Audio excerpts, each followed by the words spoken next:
کۆمەڵانی خەڵکی کوردستان لە ئەنجامدا دوای چەندین زەحمەتی و سەختی و فیداکاری و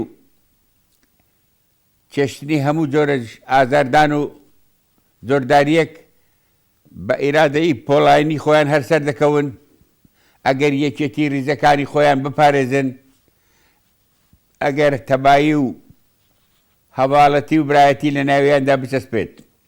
جا ئێمە ئیمڕۆ لە هەموو ڕۆژێک زیاتر پێویستیمان بە یەکێتی ریزەکانی کۆمەڵانی خەڵکی کوردستان هەیە، پێویستیمان بە یەکێتی ریزەکانی پەرلەمانی کوردستان هەیە، بەوانەی کە لە حکوومەت بەشدارن و بە ئەوانەی کە معارەزەشن ئۆپۆزیشن و ئەوانەی کەوا بێلایەنیشن.